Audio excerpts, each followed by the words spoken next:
திருநெல்வேலி மாவட்ட அரசு விழாவில் பங்கேற்று சிறப்பித்துக் கொண்டிருக்கக்கூடிய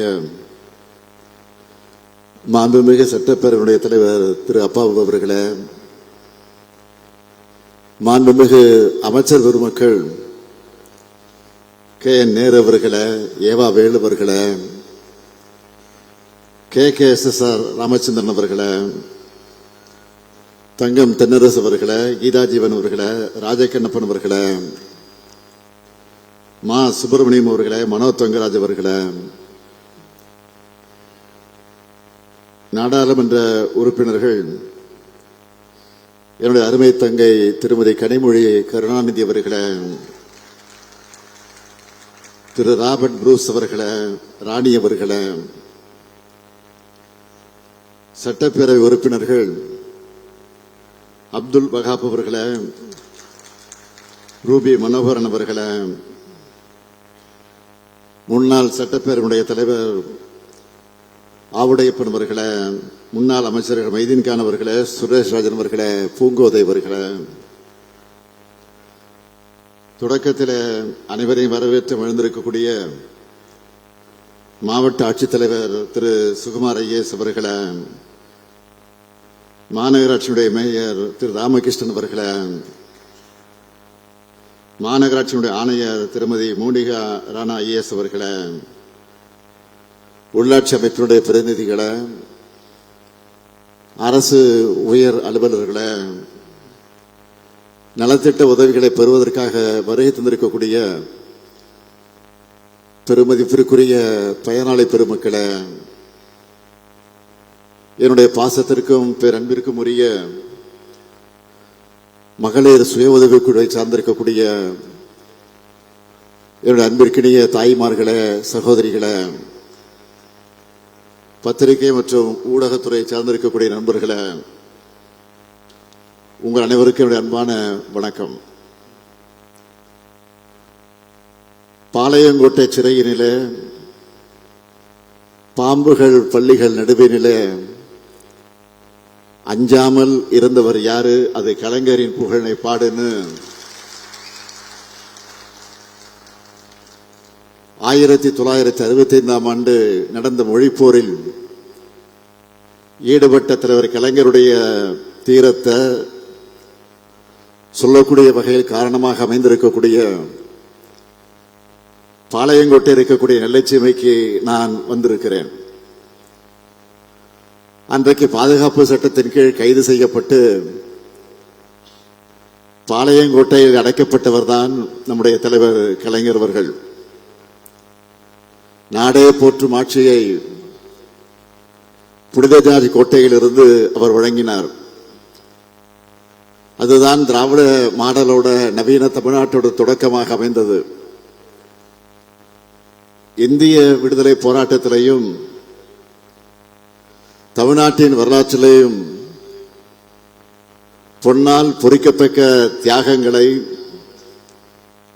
தியாகிகளை தந்திருக்கக்கூடிய மண் இந்த திருநெல்வேலி மண். அப்படிப்பட்ட இந்த நெல்லை மக்களுக்கு ஒரு மகிழ்ச்சியான செய்தியை பகிர்ந்துக்க நான் விரும்புகிறேன். இந்த நெல்லையின் அடையாளமாக விளங்குகிறது நெல்லையப்பர் கோயில்.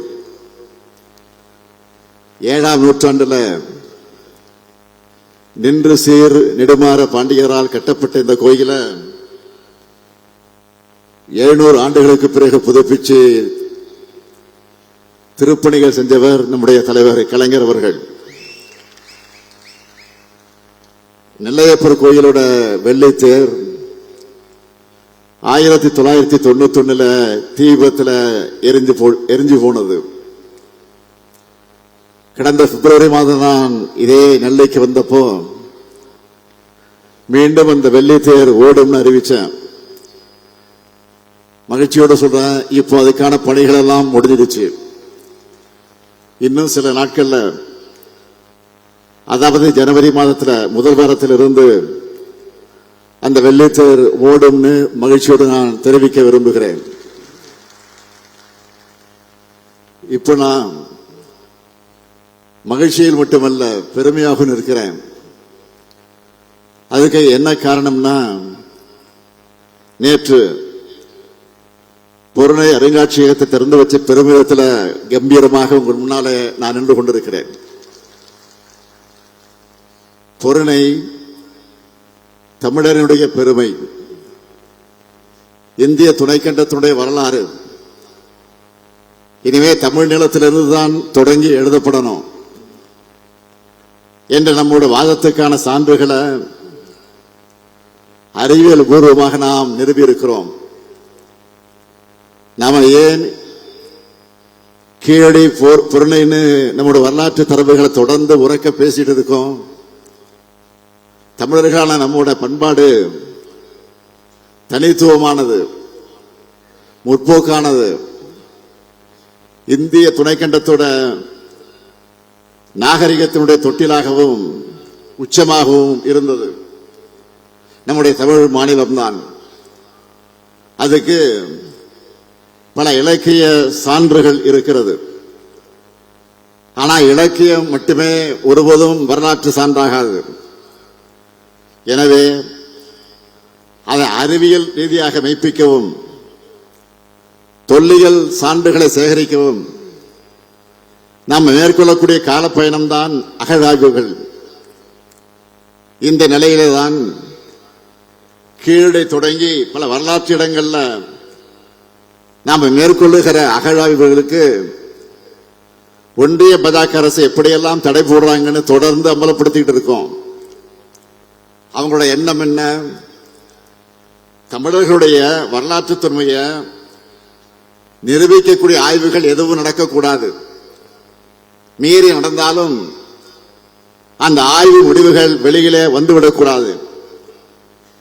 இப்படிப்பட்ட எண்ணம் கொண்ட தமிழ் மீதும் தமிழக மீதும் வெறுப்போடு செயல்படுகிற எதிர்த்துத்தான் நாம் இன்றைக்கு உறுதியோடு எதிர்த்து போராடிக்கிட்டு இருக்கிறோம். இல்லாத சரஸ்வதி நதி நாகரிகத்தை தேடி அலைகிறவங்களுக்கு கண் முன்ன நாம் வெளியிடுகிற ஆய்வுகள் தெரிகிறது இல்லை. அதுக்காக நாம் சோர்ந்து போய்விட முடியுமா? நம்முடைய கடமையிலிருந்து நாம் பின்வாங்க முடியுமா? நம்முடைய வரலாற்றை விட்டு கொடுத்துட முடியுமா? நிச்சயம் முடியாது. 2000 ஆண்டுகால சண்டை இது. இதுல நாம் தோற்ற மாட்டோம். நாமும் தொடர்ந்து அடுக்கடுக்கான சான்றுகளை வெளியிட்டுக் கொண்டே இருக்கிறோம். சான்றுகளை ஆய்வறிக்கைகளை வெளியிட்டா மட்டும் போதுமா? அறிவு தரத்தில் போராடி கொண்டிருந்தால் போதுமா? அதையெல்லாம் மக்கள் மன்றத்தில் கொண்டு வந்து வைத்து இன்றைக்கு அந்த பணியை நிறைவேற்றிக் கொண்டிருக்க, அதற்காகத்தான் அருங்காட்சியகங்களை அமைச்சுக்கிட்டு இருக்கோம்.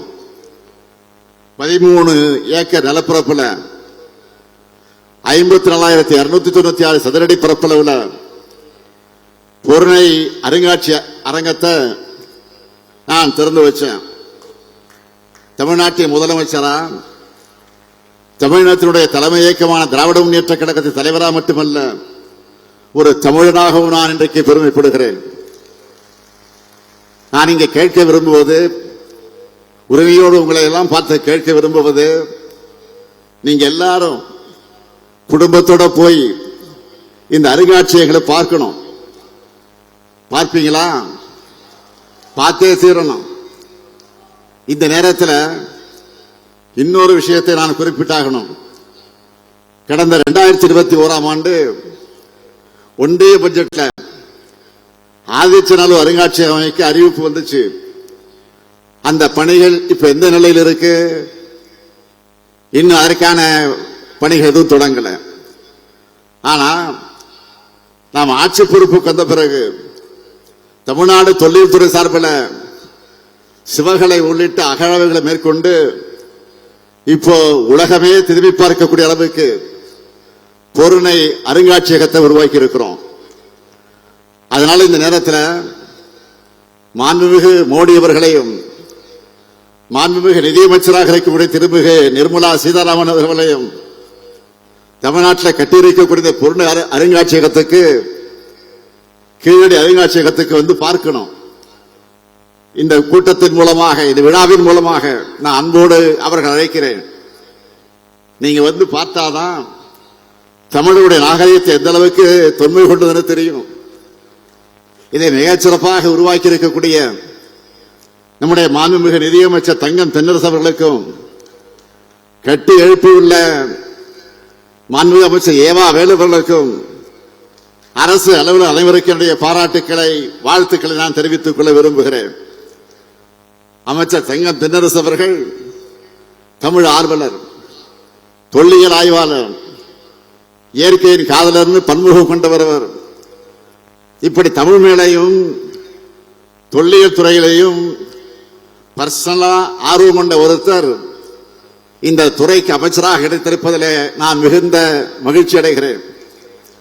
அதேபோல் தொல்லியல் துறையுடைய செயலாளராக இருக்கக்கூடிய நிதித்துறையுடைய செயலாளர் திரு உதயசந்திரன் ஐஏஎஸ் அவர்களும், அவரும் ஒரு தொல்லியல் ஆய்வாளர் தான். தமிழ்நாட்டின் தனிப்பெருமையை உலகம் ஏற்றுக்கொள்ளக்கூடிய வகையில் உயர்த்தி காட்ட வேண்டும் என்று அக்கறை கொண்டவர் உதயசந்திரன் அவர்கள். இப்படிப்பட்ட 2 பேரும் சேர்ந்து ஏற்கனவே கீழடி அருங்காட்சியகத்தை உருவாக்கி பார்வையாளர்கிட்ட அது செம்ம இட்டாயிருக்குது. இப்போ பொருணை அருங்காட்சியகத்தை உருவாக்கி தமிழ் சமுதாயத்துக்கு ஒரு மாபெரும் வரலாற்று கடமையை ஆற்றியிருக்காங்க. நம்முடைய திராவிட மாடல் அரசு என்பது ஒரு கட்சியின் அரசு அல்ல, இனத்தினுடைய அரசுன்னு நான் தொடர்ந்து சொல்கிறேன். அதுக்கான பெருமைமிகு சாட்சி தான் கீழடியும் இங்கு அமைந்திருக்கக்கூடிய பொருணை அருங்காட்சியகம். வெளியில நம்ம எதிர்க்கக்கூடியவங்க, விமர்சனம் செய்யக்கூடியவங்க, தமிழனால திமுக தாயா வேற யாராலையும் இதையெல்லாம் யோசிக்க முடியாதுன்னு மனசுக்குள்ள நிச்சயம் பாராட்டி கொண்டிருப்பாங்க.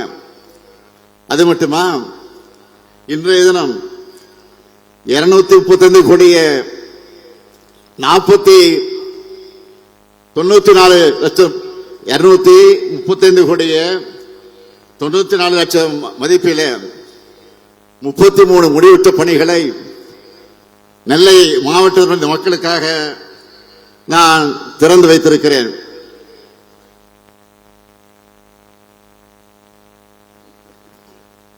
அதில் குறிப்பிட்டு சொல்லணும்னா, நெல்லை பன்னோக்கு மருத்துவமனையில் இதயம், நரம்பு, சிறுநீரகம், கல்லீரல் குறைபாடு அத்தனை பேருக்கும் சிகிச்சை வழங்க தேவையான நவீன கட்டமைப்புகளையும் கொண்ட மருத்துவமனை கட்டடம் முக்கியமாக இருக்கிறது. தமிழ் பெருமைக்கு பொருணை மியூசியம், மக்கள் உயிர்காக்க மருத்துவமனை. அப்ப நெல்லை மக்களுடைய அறிவு பசைக்கு என்னன்னு கேட்கிறீங்களா? சென்னையில அண்ணா நூற்றாண்டு நூலகம், மதுரையில கலைஞர் நூற்றாண்டு நூலகம், கோவையில தந்தை பெரியார் நூலகம் மற்றும் அறிவியல் மையம், திருச்சியில பெருந்தலைவர் காமராசர் நூலகம் என்ற வரிசையில நம்ம நெல்லையில கண்ணியத்திற்குரிய காகிதம் இல்லத்தவர்கள் பேரால 100 கோடி ரூபாய் மதிப்பீட்டில் பிரம்மாண்ட நூலகம் அமையவிருக்கு. அதுக்கான அடிக்கலை இன்று நாட்டி இருக்கிறேன். நெல்லையோட அடையாளமா நெல்லையப்பர் கோயில், திருவள்ளூர் இரட்டைப்பாலம், தாமிரபரணி. இந்த வரிசையில் இனி பொருணை அருங்காட்சியகமும் மாபெரும் அறிவு திருக்கோயிலா அமைய போற காகிதமில்ல நூலகம் இருக்கும். நெல்லைக்கு மட்டுமல்ல, பக்கத்தில் இருக்கக்கூடிய தென்காசி, தூத்துக்குடி, கன்னியாகுமரி உள்ளிட்ட தென் மாவட்டங்களை சார்ந்த மாணவர்கள், இளைஞர்கள் இதனால பெரிய அளவில் பயனடைவாங்க. மொத்தம் 356 கோடி 59 லட்சம் ரூபாய் மதிப்பில் புதிய திட்டப்பணிகளுக்கு அடிக்கல் நாட்டி இருக்கிறேன்.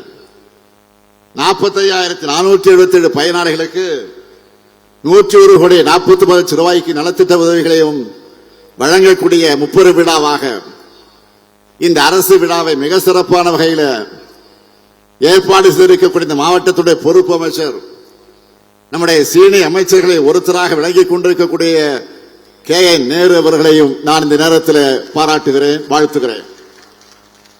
அனுபவமிக்க சிறந்த செயல் வீரர், 。 உங்க மாவட்டத்துக்கு பொறுப்பு அமைச்சராக கிடைச்சிருக்கிறார். மாவட்டத்துக்கு பொறுப்பு அமைச்சராக கிடைச்சிருக்கிறார். உங்க மாவட்டத்துக்கு அவர் கையில பெரிய துறை இருக்கு. அதனால பெரும்பாலான திட்டங்களை அவரே உங்களுக்கு கொண்டு வந்து விடுவார். சீனியர் மினிஸ்டர் என்கிற காரணத்தால் மற்ற அமைச்சர்களிடத்திலும் மிரட்டி உருட்டி கனிவா பேசி கொண்டு வந்துடுவார். இங்க நாம நடைமுறைப்படுத்தி வரக்கூடிய திட்டங்களை பார்த்தாலும் நேருவோட எஃபெக்ட் தெரியும். விழாவை சிறப்பாக ஒருங்கிணைச்சிருக்கக்கூடிய அவருக்கும், அதேபோல் மாவட்ட ஆட்சியர் சுகுமார் அவர்களுக்கும், இவர்களுக்கெல்லாம் துணையாக இருக்கக்கூடிய அனைத்து துறை அரசு அதிகாரிகளுக்கும் என்னுடைய மனமார்ந்த பாராட்டுக்களையும் வாழ்த்துக்களை நான் தெரிவித்துக் கொள்ள விரும்புகிறேன். 16 ஆண்டுகளுக்கு முன்னாடியே முதலமைச்சர் கலைஞர் அவர்கள் தாமிரபரணி ஆற்றின் வெள்ள உபரி நீரை வறண்ட பகுதிகளுக்கு கொண்டு போக 369 கோடி ரூபாய் ஒதுக்கி தாமிரபரணி, கருமணியாறு மற்றும் நம்பியாறு வெள்ள உபரி நீர் திட்டத்தை தொடங்கி வச்சார்.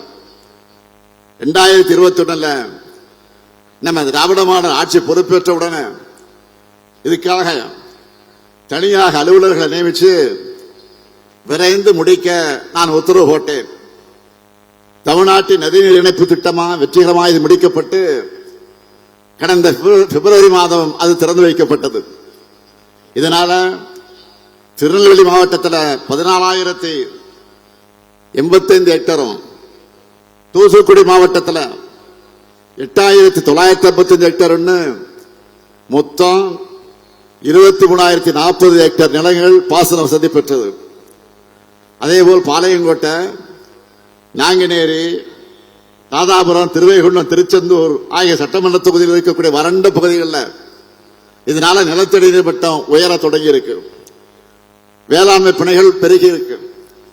இப்படி நம்ம திராவிட மாடல் ஆட்சியில திருநெல்வேலி மாவட்டத்துக்கு ஏராளமான நன்மைகளை செஞ்சு இன்றைக்கு மக்களுக்கு அர்ப்பணிச்சிருக்கிறோம். அது மட்டும் இல்ல, நம்முடைய முத்திரை திட்டங்களாக இருக்கக்கூடிய அந்த திட்டங்களை பற்றி சொல்லணும்னா, இந்த நெல்லையில அதன் மூலமாக பயனடைந்திருக்கக்கூடிய அந்த திட்டங்களை பற்றி நான் தலைப்புச் செய்தியாக சொல்ல போகிறேன். பெத்த மகனை கைவிட்டாலும் கூட என் மகன் ஸ்டாலின் இருக்கான்னு தாய்மார்களுக்கு தன்னம்பிக்கை விட்டுகிற கலைஞர் மகளிர் உரிமை திட்டம். அந்த திட்டத்தில் இதுவரைக்கும் 2,56,000 பேருக்கு மாதந்தோறும் 1000 ரூபாய் வழங்கப்பட்டு வருது. முதியோர், மாற்றுத்திறனாளிகள் வீட்டுக்கே போய் ரேஷன் பொருட்களை வழங்கக்கூடிய தாய்மனார் திட்டத்தில் 48,434 பேர் பயனடைகிறாங்க. நலம் காக்கும் ஸ்டாலின் மருத்துவ முகாமில் இதே நெல்லை மாவட்டத்தை சார்ந்த 44,176 பேர் மெடிக்கல் டெஸ்ட் எடுத்திருக்கிறாங்க. விடியல் பயணத்தை பொறுத்தவரைக்கும் சொல்லணும்னா தினந்தோறும் 1,83,000 சகோதரிகள் பேருந்தில் சுதந்திரமாக பயணிச்சுட்டு இருக்கிறாங்க. புதுமை பெண் திட்டத்தில் 29,244 கல்லூரி மாணவர்களுக்கு மாதந்தோறும் 1000 ரூபாய் போய் சேருது. அதேபோல் தமிழ் புதல் திட்டத்தில் 19,426 மாணவர்களுக்கு மாதந்தோறும் 1000 ரூபாய் வழங்கப்படுது. விபத்து நடந்தா உயிர் காக்கக்கூடிய சிகிச்சை அந்த செலவை அரசே ஏற்றுக்கிற இன்னுயிர் காக்கும் நம்மை காக்கக்கூடிய 48 திட்டத்தில் 7,556 நபர்களுக்கு சிகிச்சை அளிக்கப்பட்டிருக்கு. முதலமைச்சருடைய விரிவான மருத்துவ காப்பீட்டு திட்டத்தின் கீழ 1,40,000 பேர் இதுவரை பயனடைந்திருக்கிறாங்க. இதுவரை இல்லாத அளவுக்கு 91,227 குடும்பங்களுக்கு வீட்டு மனை பட்டாக்களை வழங்கி இருக்கிறோம். இதெல்லாம் மாநில அரசினுடைய முத்திரை திட்டங்கள். நெல்லைக்குன்னு ஸ்பெஷலா நிறைவேற்றின பணிகள். இப்ப வேலை நடந்துகிட்டு இருக்கக்கூடிய பணிகளை சொல்லவா? மானூர்ல அரசு கலை மற்றும் அறிவியல் கல்லூரி, அம்பாசமுத்திரத்தில் 93 திருக்கோயில்கள் சீரமைப்புடைய பணிகள் ஆகியவற்றை செஞ்சிருக்கிறோம். இதுபோக பழமையான 1000 ஆண்டு காலம் பழமையான திருக்கோயிலுக்கான திருப்பணிகள் திட்டத்தின் கீழே 33 திருக்கோயில்களை இன்றைக்கு அந்த பணிகளை நடத்திட்டு இருக்கிறோம். 605 கோடி ரூபாய் மதிப்பீட்டில் 6 ஊராட்சி ஒன்றியங்களுக்கான கூட்டு குடிநீர் திட்ட பணிகள், 421 கோடி ரூபாய் மதிப்பில் களக்காடு நகராட்சி மற்றும் 7 பேரூராட்சிக்கான கூட்டு குடிநீர் திட்ட பணிகள், மணிமுத்தாரண பகுதியில் சாகச சுற்றுலா வசதிகள், பல்லுயிர் பூங்கா உள்ளிட்ட வசதிகளோட சுற்றுச்சூழல் சுற்றுலாத்தல மேம்பாடு, கூட்டப்புலி கூடுதாடையில தூண்டில் வளைவு, ராதாபுரம் வட்டம் விஜயாபதியில புதிய விளையாட்டரங்கம், தாழையூத்து முதல் கொங்காந்தான் பாறை அது வரைக்கும் மேற்கு புறவழிச்சாலை இத்தனை பணிகள் நடைபெற்று வருது. அது மட்டும் இல்ல, காவல் கிணறு ராதாபுரம் சாலையில ரயில்வே மேம்பாலம், புலவநகர்புரம் பகுதியில ஒய் வடிவில மேம்பாலம், ராதாபுரம் வட்ட ஆலந்துறை ஆற்றின் குறுக்கே உள்ள கஞ்சிப்பாறை அணைக்கட்டை மேம்படுத்தி அதனுடைய மேல்மட்ட மற்றும் கீழ்மட்ட கால்வாய்களை அனுமானதி வர அகலப்படுத்தக்கூடிய பணி ஆகிய பணிகள் தொடங்க போகுது. மேலும் 1875 கோடி ரூபாய் திட்ட மதிப்பீட்டில் அம்பாசமுத்திர வட்டம் விக்கிரமசிங்கபுரம் கிராமத்தில் கோரையாற்றின் குறுக்கே நீர்த்தேக்கம், 550 கோடி ரூபாய் மதிப்பில் சேரன்மதேவி வட்டம் தெற்கு வீரவநல்லூர் கிராமத்தில் வள்ளிமடை ஓடை குறுக்கே நீர்த்தேக்கம், 477 கோடி ரூபாய் மதிப்பில் திசையன்வெளி வட்டத்தில் இருக்கக்கூடிய குட்டம் அதை சுத்தி இருக்கக்கூடிய பகுதிகளுக்கு வெள்ள நீரை திருப்பிவிட நம்பியாற்றின் குறுக்கே தடுப்படை அமைப்பது மற்றும் புதிய கால்வாய் அமைக்கக்கூடிய பணிகளுக்கான விரிவான திட்ட அறிக்கை தயாரிக்கப்பட்டு ஒன்றிய அரசினுடைய நீர்வள ஆணை ஒப்புதல் பெற நடவடிக்கை மேற்கொள்ளப்பட்டு வருது. நாங்குநேரியினுடைய கால்வாயை அகலப்படுத்தி புறவழி கால்வாய் அமைச்சு நாங்குநேரி பெரிய குளத்துக்கு கீழ் உள்ள 41 குளங்களை அந்த குளங்களுக்கு தண்ணீர் கொண்டு செல்லக்கூடிய திட்டத்துக்கு விரிவான அறிக்கை தயார் செய்யப்பட்டு வருது. ரொம்ப பெரிய பட்ஜெட்ல செய்யற மெகா திட்டங்களை மட்டும்தான் இப்ப நான் சொல்லி இருக்கிறேன். இன்னும் ஏராளமான திட்டங்கள் இருக்கு, முழுசா சொல்ல நேரம் இல்லை. இத்தனை சொன்னாலும் உங்க ஊருக்கு வந்துட்டு புதுசா அறிவிப்புகளை வெளியிடாம போனா நல்லா இருக்குமா? அப்படியே போனா நேரு சும்மா விடுவாரா? அல்ல, இங்க இருக்கக்கூடிய எம்பிக்கள் எம்எல்ஏக்கள் விட மாட்டாங்க. அதனால நெல்லை மாவட்டத்துக்கான முத்தான 3 அறிவிப்புகளை நான் வெளியிட விரும்புகிறேன். முதல் அறிவிப்பு, திருநெல்வேலி மாநகர் காந்தி நகர் அமைந்திருக்கக்கூடிய ராணி அண்ணா அரசு மகளிர் கல்லூரியில் 11 கோடி ரூபாய் செலவில் அனைத்து வசதிகளோடு புதிய மகளிர் தங்கும் விடுதி அமைக்கப்படும்.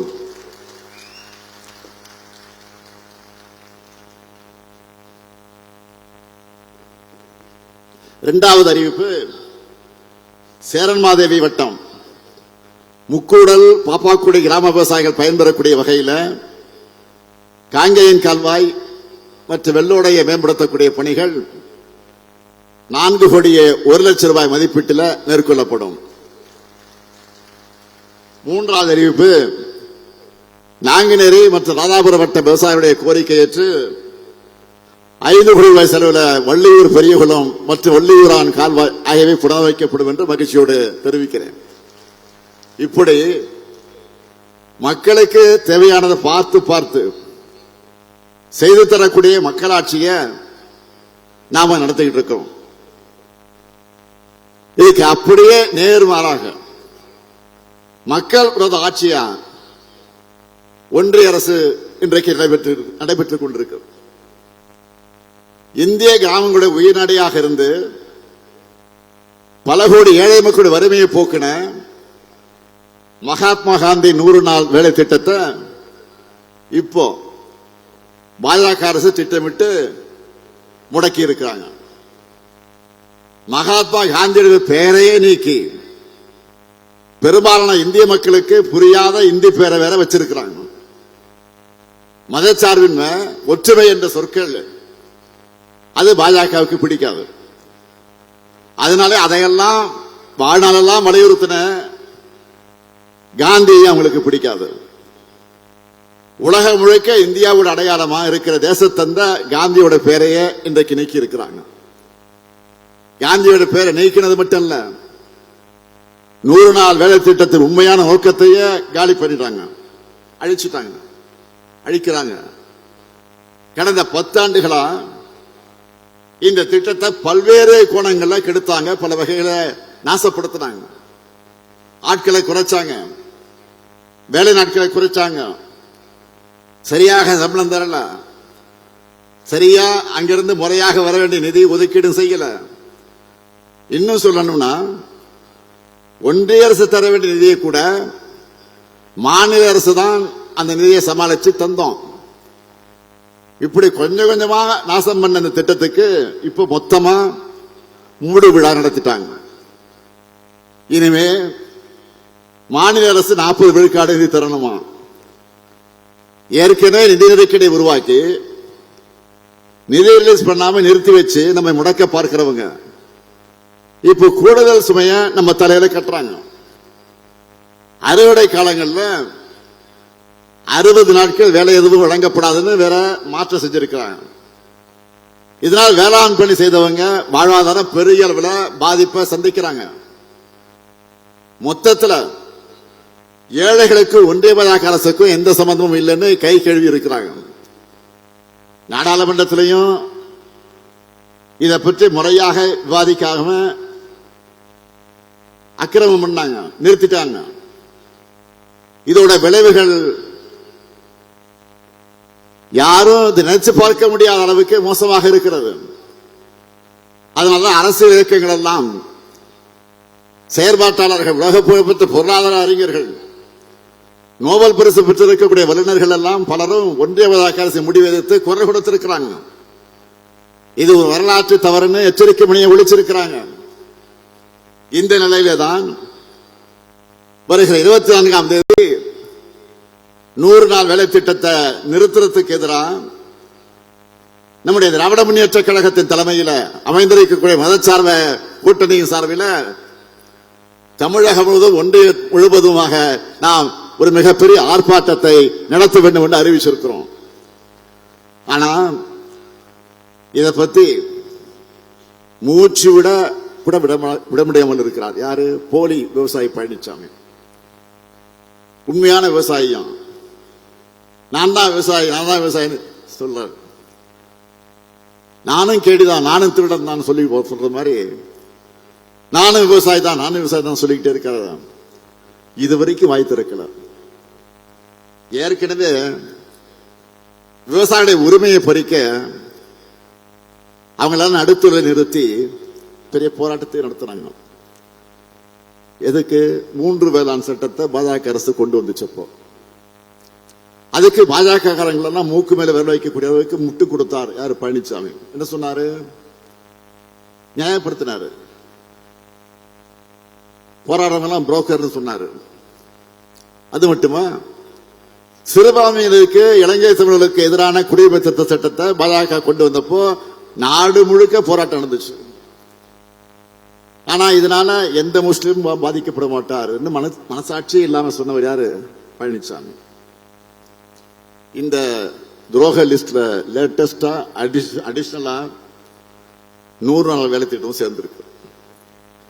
பாஜக அரசு பல கோடி ஏழை மக்களோட வயிற்றுல அடிக்கிறப்ப கூட அதை எதிர்க்க துடைச்சல் இல்லாம அநியாயத்துக்கு துணை போகிற இந்த செயலை மக்கள் மறக்கவோ மன்னிக்கவோ மாட்டாங்க. எனவேதான் மக்கள் சக்தியின் துணையோடு இந்த சட்டத்தையும் திரும்ப பெற வைப்போம். இது எங்களுடைய லட்சியம். ஜிஎஸ்டி அடாவடி ஆளுநர், மெட்ரோ நிராகரிப்பு அப்படின்னு ஒன்றிய பாஜக எத்தனை நெருக்கடியில் ஏற்படுத்தினாலும் போராடி வாதாடி திட்டமிட்டு அனைத்து வகையிலும் தமிழ்நாட்டை முன்னேறிய மாநிலமாக நாம் உயர்த்தி காட்டிக் கொண்டிருக்கிறோம். இந்தியாவிலேயே நம்பர் 1 மாநிலம்னு நாம சொல்லல, ஒன்றிய அரசின் அறிக்கையிலேயே அறிவிச்சிருக்கிறாங்க. நம்ம எதிர்க்கிறவங்க கூட மறக்க முடியாத அளவுக்கு வெற்றி என்பதுதான் திராவிட மாடல் கெத்து. அடுத்து அமைய போறது நம்முடைய ஆட்சி தான். உறுதியா சொல்றேன், திராவிட மாடல் 2.0 இன்னும் பல மகத்தான திட்டங்கள் வரப்போகுது. கலைஞர் மகளிர் உரிமை தொகையை இதுவரை 1,13,00,000 சகோதரிகளுக்கு கொடுத்துட்டு இருந்தோம். இந்த மாசத்திலிருந்து கூடுதலா எவ்வளவு கொடுக்கிறோம்? 14 லட்சம் பேருக்கு அதிகமாக மாசம் 1000 ரூபாய் கொடுக்கிறோம். நம்முடைய திட்டத்தை இந்தியாவில் பல மாநிலங்களை ஃபாலோ பண்ண ஆரம்பிச்சிட்டாங்க. பாஜக ஆட்சியர் ஒரு மாநிலத்தில் கூட கொடுத்துட்டு இருந்தாங்க. அதான் இப்ப திருப்பி கேட்கிறாங்க அதை கொடுத்தத. ஆனா நாம கூடுதலா கொடுக்கிறோம். இப்போ திருப்பி கேட்கல, கூடுதலா கொடுக்கிறோம். இதான் திமுக ஆட்சி, தான் திராவிட மாடல் ஆட்சி, இதுதான் தமிழ்நாடு. உங்களுடைய அசைக்க முடியாத ஆதரவோடு இது என்றும் தொடரும். எத்தனை தடைகள் வந்தாலும் திராவிட மாடலால் தமிழ்நாடு வெல்லும், தமிழ்நாடு வளரும். நன்றி.